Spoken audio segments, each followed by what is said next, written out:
नमस्कार, मी प्रभाकर लोंढे, खडतर प्रवास वर्तमानपत्राचा तथा खडतर प्रवास यूट्यूब चॅनलचा मुख्य संपादक। आज आपण महाराष्ट्रातल्या शेतकऱ्यावर महाराष्ट्र सरकार अन्याय कसं करत आहे या विषयावर व्हिडिओ बनवत आहोत। हे शेतकऱ्यांना लक्षात घेणं गरजेचं आहे, कारण शेतकऱ्यांना हिंदू हिंदू हिंदू या शब्दाचा स्वाभिमान आहे। हा स्वाभिमान एका बाजूला ठेवूया आणि आपलं आर्थिक नुकसान महाराष्ट्र सरकार कशा पद्धतीने करत आहे हे आपण ओळखणं गरजेचं आहे। कारण आपण हिंदू आहोत, मागे होतो, आत्ता आहोत आणि पुढे सुद्धा हिंदूच राहणार आहोत। फक्त हिंदूचा स्वाभिमान आपल्याला दाखवायचा आणि यांनी महाराष्ट्र सरकारची तिजोरी लुटायची आणि शेतकऱ्यांना आत्महत्या करण्यासाठी प्रवृत्त करायचं, हे कितीपत योग्य आहे हे आपण आता ओळखणं खूप गरजेचं आहे। आता सरकारने एक निर्णय काढला। तो निर्णय असा आहे की शेतकऱ्यांना 1 हेक्टरसाठी 13,500 रुपये दिले जात होते।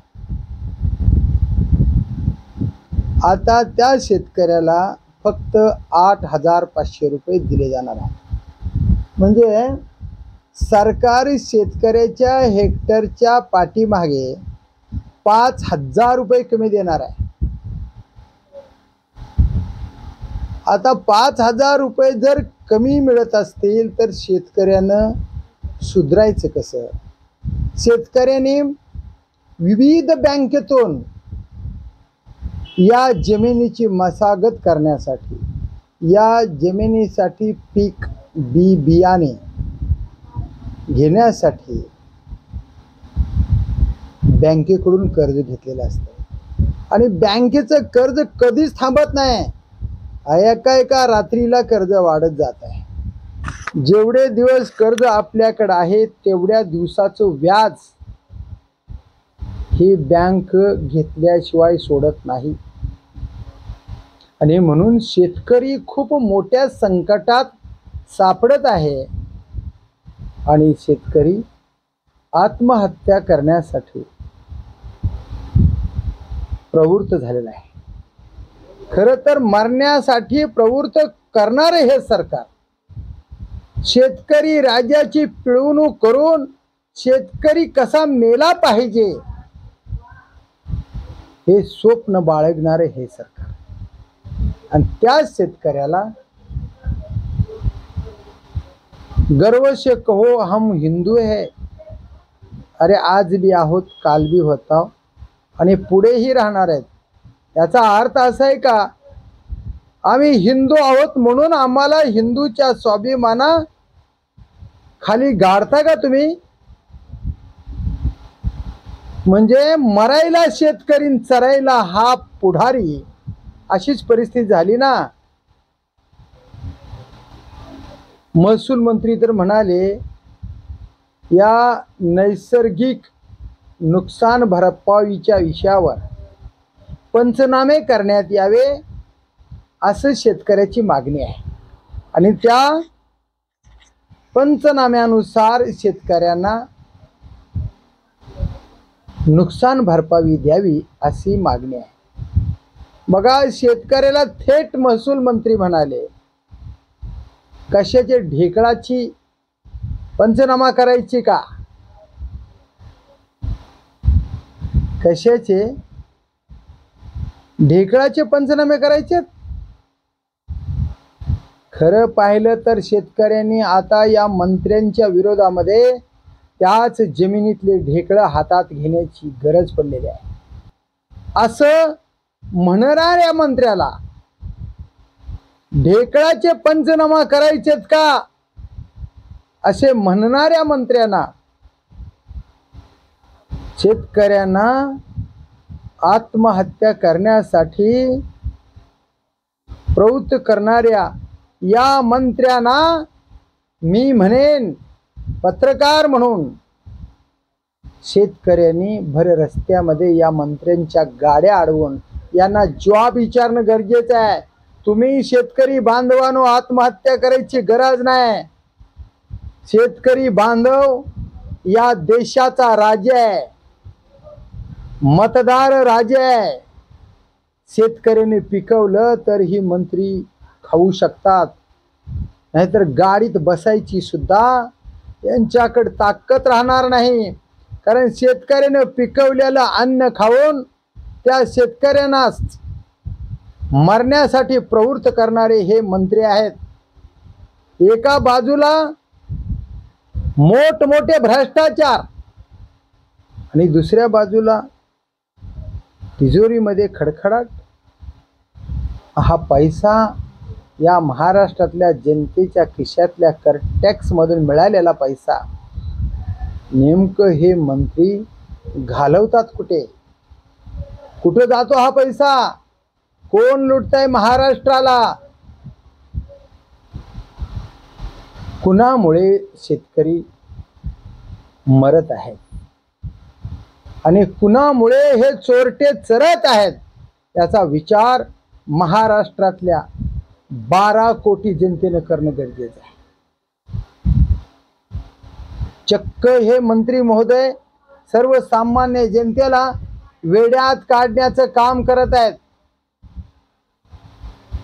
आता बघा, बागायती शेतकऱ्यांना किती पैसे मिळतात, कशा पद्धतीने ते पैसे मिळतात आणि आपल्याला हे लोक कशा पद्धतीने वेड्यात काढतात हे आपल्याला खऱ्या अर्थाने कळणं गरजेचं आहे. आता नगदी पिकाचं जर नुकसान झालं तर 36,000 रुपये दिले जात होते.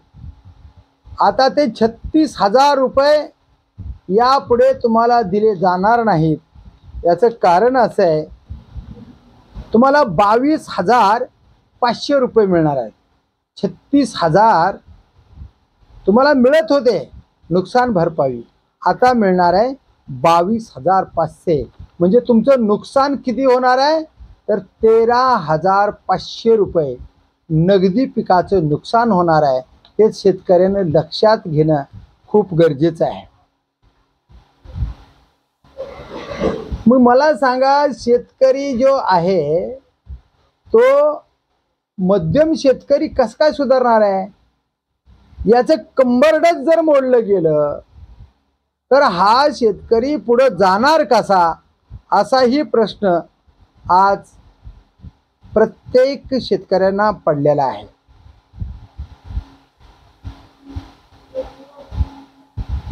बघा, या शेतकऱ्यांचं किती कर्ज देणं बाकी आहे तर 2023 सालचे 14,000 कोटी रुपये अजून शेतकऱ्याची मिळालेली नाही. मग शेतकऱ्यांच्या कोपऱ्याला गुळ लावण्याचं कामच फक्त करते सरकार, असा त्याचा अर्थ नाही का? हा विचार आता प्रत्येक शेतकऱ्यानं करणं गरजेचं आहे. बघा, आता 3 हेक्टर पर्यंत ताज्या सर्वेनुसार 3 हेक्टर ऐवजी 2 हेक्टरलाच आता पैसे सरकार देणार आहे. म्हणजे 1 हेक्टर कमी केलं आणि 1 हेक्टर कमी झाल्यामुळे आता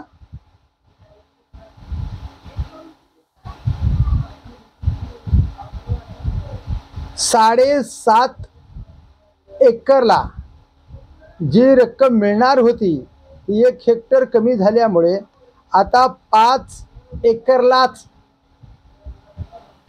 हे सरकार पैसे देणार आहे. याचा अर्थ असा आहे की शेतकऱ्याला जेवढं दाबता येईल तेवढं दाबण्याचं काम हे सरकार करत आहे।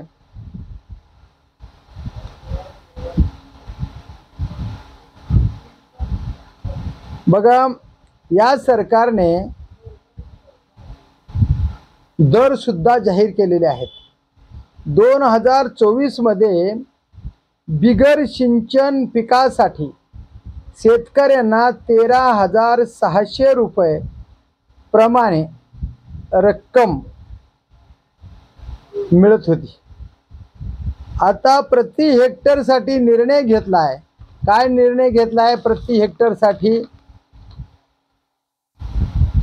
आता 13,600 ऐवजी 5,000 रुपये कपात करून फक्त 8,500 रुपये शेतकऱ्याला मिळणार आहेत, अशा पद्धतीचा निर्णय सरकारने घेतला आहे।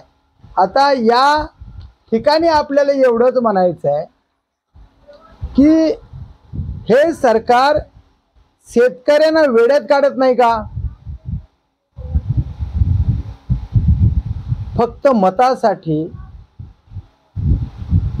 सर्व महाराष्ट्रातल्या शेतकऱ्याची हे सरकार वाट लावत आहे। या सरकारमध्ये असणारे कित्येक मंत्री भ्रष्टाचार केलेले आहेत। ती जेलमध्ये जाण्याऐवजी या सरकारमध्ये काम करत आहेत आणि ज्याचं कर्ज फिटलं नाही अशा शेतकऱ्यांना आत्महत्या करावी लागते। हो, शेतकरी आत्महत्या करून कायमचा संपतो, पण ह्यांनी करोडो रुपये लुटून आपल्या देशाच्या राजकारणामध्ये काम करतात। राज्याच्या राजकारणामध्ये जे जेलमध्ये जाणार होते ते मंत्री म्हणून आता काम करतात आणि आपण मूर्खासारखं याच लोकांना निवडून देतो आणि पुन्हा म्हणतो मशीनचा घोटाळा आहे, मशीनचा घोटाळा। नेमकं मशीनचा घोटाळा आहे का तुम्ही मतदान करतात हा संशोधनाचा विषय आहे। खरं म्हटलं तर लाडक्या बहिणीला देण्यात येणारे पैसे सुद्धा वेळेत हे लोक देत नाहीत। तिजोरीमध्ये खडकाडा आहे। शेतकऱ्याचं अनुदान वेळेत मिळत नाही, वयोवृद्धांच्या पगारी मिळत नाहीत। बघा, विधवा महिलांच्या पगारी वेळेत मिळत नाहीत। सगळ्या ठिकाणी गोरगरिबावर अन्याय आणि मंत्री मात्र खुशाल, खरबो रुपये त्यांच्याकडे आणि गरिबांच्याकडून लुटलेल्या पैशावर हे लोक ऐश आराम करत आहेत। शेतकरी बांधवांनो लक्षात ठेवा, आपल्या विरोधामध्ये GR काढणाऱ्या सरकारला यापुढे कधीच मतदान करू नका। हे काय करताय सरकार? निवडणुका जवळ आल्या की तुमच्या बाजूचे GR काढताय। निवडणुका जवळ आल्या होत्या, सरसगट लाडक्या बहिणीला पैसे दिले। निवडणूक संपली, सरकारमध्ये पुन्हा हेच मंत्री गेले आणि मग पुन्हा सर्वे करायला चालू केलं। 5 ते 10 लाख महिलांचे फॉर्म रद्द केले। मग त्यावेळेस हे 5 ते 10 लाख लोकांच्या महिलांचे मतदान या सरकारने घेतले नाहीत का? म्हणजे मत विकत घेण्याचाच हा एक प्रकार झालाय, हेही लक्षात घ्या। म्हणजे निवडणूक जवळ आली की वेगवेगळे निर्णय घ्यायचे, लोकांना आमिष दाखवायचं आणि त्या आमिषाच्या माध्यमातून आपलं सरकार पुन्हा सत्तेत आणायचं आणि पुन्हा त्याच मतदारावर अन्याय करायचा। अशाच प्रकारचं शेतकऱ्यांचं सुद्धा झालेलं आहे। निवडणुकीच्या अगोदर याच देवेंद्र फडणवीसने कर्ज माफ करणे, शेतकऱ्यांचं कर्ज माफ करण्याचा शब्द दिला होता। आता अजित पवार म्हणतात मी कधी म्हणलो? माझा काय संबंध आहे? दादा, तुम्ही महायुती सरकारमध्ये अर्थमंत्री आहात, तुम्हाला उडवाउडवीचे उत्तर शेतकऱ्यांना देता येणार नाहीत आणि जर दिले तर निश्चित तुम्हाला शेतकरी या येणाऱ्या निवडणुकीमध्ये झटका दिल्याशिवाय राहणार नाही, एवढं मात्र निश्चित आहे। म्हणजे हे सरकार एकनाथ शिंदे अजित पवार आणि देवेंद्र फडणवीस मिल बांट के खाएंगे, शेतकरी को तकलीफ देंगे,